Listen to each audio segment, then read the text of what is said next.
Hello everybody, so today's Throw It Together Thursday, we are going to be doing the photo spinner. We're going to be using our stamping foam from Ranger. We're going to do the blackout technique, and we are also going to be using our air blower. So, how I got started here is I actually have 2 pieces of black cardstock, and I actually created this template on Cricut. However, Mom's maker needs to be a little bit fixed, so in the middle of the cut, it decided to stop cutting my 8-inch circle, so I just hand cut the rest because I know exactly what I'm going to end up doing. So, if you want to make a spinner, if you remember my first video, you need 2 1-inch circles. I forgot to put a little circle in between them, so I just kind of took my X-Acto knife and I sliced them so I can get a brad through that. I need a circle in the middle, and I need an 8-inch circle here. We're taking a 12 by 12 base paper, and then I'm also taking a 9 by 9 other paper. And we're gonna get started on how we're gonna do this. All right, so the first thing that we need to do is I need to create the spot where the acetate is gonna be, right? So this is gonna be centered. I know it's a little hard with my wackadoodle circle here, but if I have this like this, that looks pretty centered to me. All right. So what I'm going to do, this is, if you don't, I mean, you could always put this through the Cricut and do it the same way. But what I'm going to do is I'm going to take this, because this is going to be the back of my black, and I'm going to make a circle there, right? And before I move this, I'm going to take this, and I'm also just going to make like a half circle here. So I'm going to want this to go into, depending, let's say, I'll do 6 different spots on my circle.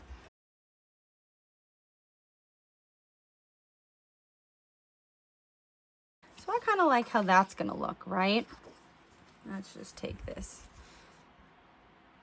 I think I'm going to get my vision that way. I think 4 is too small. Maybe I'll do 4. All right, so I'm going to ignore some of those lines. Let's erase them. So that was a way to show you can do this in 6 ways, but I'm going to do it in 4 actually, because of my final product, which you guys don't know yet. Huh? Got a vision in my head. And where I could have even made it more center, which was silly of me, I should have done this before I did all the circles, was I could have found the center by just going 9, 9. Oh, my circle was so close to the center. The center's right there. So close. Look how close I was. I was just off. Just goes to show you we've been eyeballing a lot for a long time. All right. So my center was slightly off. This is the center I want. All right, perfect. So if that's the center of my line here, let me go back and put this right into the middle of the X. And that's the curvature I want. All right, so it's going to be this curvature.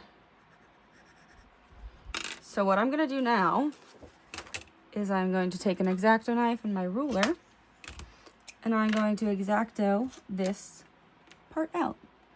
Like I said, I could have designed it on Cricut, so it would have just cut it for me. But if you don't have a Cricut, this is an easy way to do it.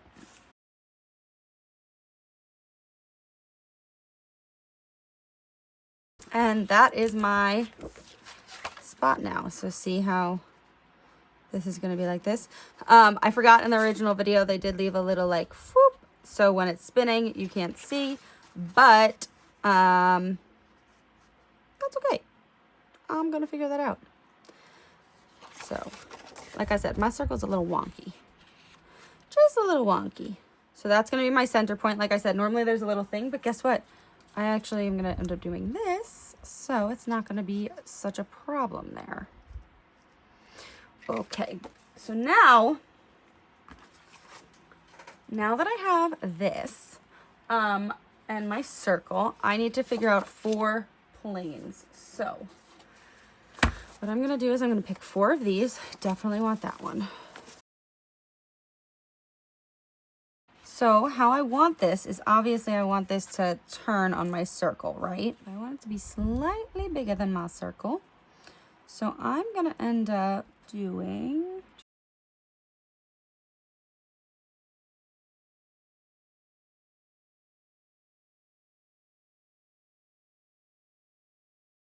so that is to be in the middle. Good. All right, so if my calculations are right, I should be able to make this exact same shape on all 4 of these papers and be okay.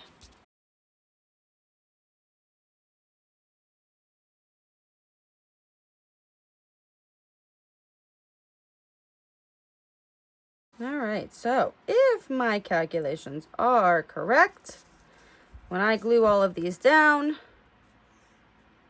we should be good. So see how that looks? Oh, I love it. And that should, hoping this works. All right, so let's start gluing.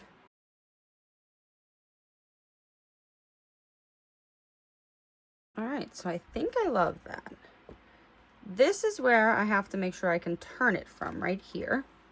So I have a close to my heart scallop, and I want to make sure that I cut the black paper.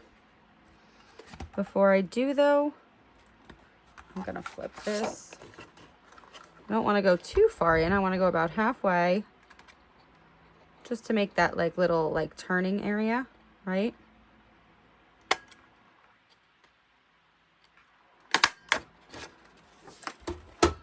I know that was pretty big, but I kind of wanted it to be bigger.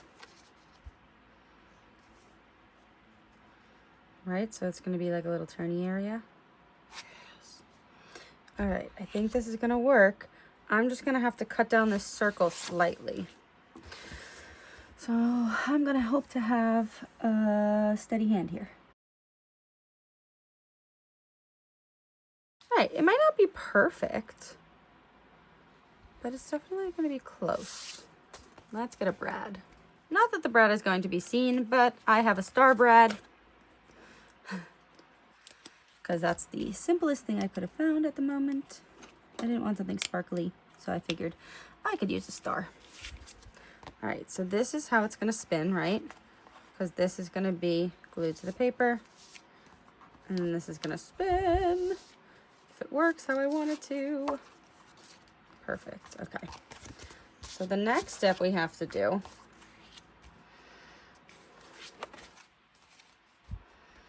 is this has to be like this. And now we can put foam tape around that circle.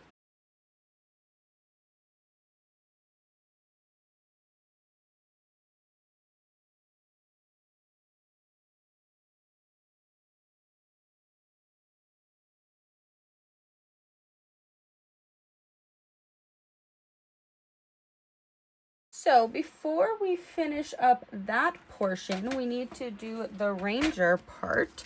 So I've got a brand new Ranger stamp here. I'm gonna take this thin cut and we're gonna heat this up, and then we are going to get that cool look with our foam. All right, I'm gonna do it one more time. I just want to get it perfect. So this time I'm gonna make sure that the tree line is below the block. Yay, that's what I want. All right, perfect. All right, so my goal with this is to take my pigment white daisy, and I'm just gonna kind of swipe it over, maybe tap it, we'll see, and get some of the color on here. Obviously it's gonna be white. Wish I could do it a little bit differently. I may start over. That looks super cool. Okay, it's the right concept. I just want to do it a little differently. So that's what's nice about having two-sided paper.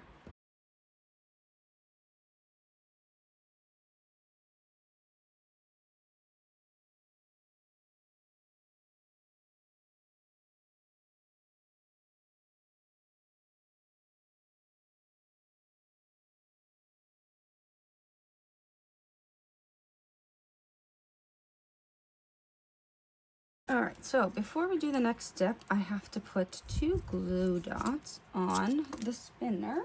One is gonna go right on top of the brad, and the other one is gonna go over the other part of the brad.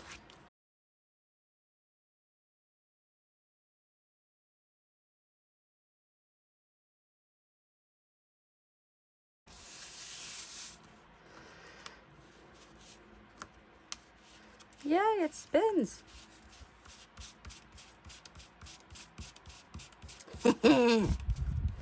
We did it, we did it, woo! So it's not like as perfect as I'm hoping it to be, but it's okay. So I want to cut this now, but I want to make it consecutive across the whole thing. So I want to make this a 9 by 9. So what I'm going to do, I'm going to take my piece that's a 9 by 9, and I'm going to cut. I may need to make it a little bit longer, but in theory, I'm going to end up cutting this across my 9 by 9. So let me just get a little bit bigger piece of black, and I will come back. If you don't know how to do this technique, this is something that we've done in the past, where you take a thin cut and you combine them. So I actually cut this through twice on my Cuttlebug. So you get like a double layer, right? Like this could be a whole border now. And first of all, that is gorgeous. Love that. So this is another technique that we've done in the past. So if you would like a refresher of this, let me know and I can find it and I can paste it below. But I'm now going to just pop out the rest of these little ones that didn't pop, and we're going to make this the correct size that we need. All right, since that is how I want that to look. I love that. All right, so I'm going to glue this down here.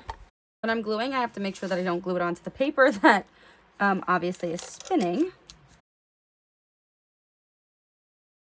Look at that, like a glove. I would say that was pretty good. All right, perfect. Besides the glue here, amazing. All right, now I've got a few more things we gotta do here. All right, I'm really enjoying like the concept of this page, but I think it still needs a little something. And I know I have to still do this. So as you see, this page has been a very much experiment that we've been trying to do.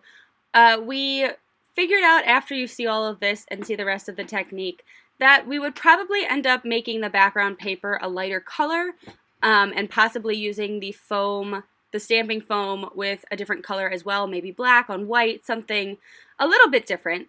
But we really do like how the two techniques came out separately. They definitely can be combined together. I also messed up a little bit more because I didn't have the proper cuts on the Cricut, and because Mom's Cricut wasn't working properly, I couldn't even go back and recut anything. So I would really suggest doing that 9 by 9 as a 10 by 10 or even an 11 by 11. That way you can kind of work a little bit more on the actual overlay piece than on the base paper.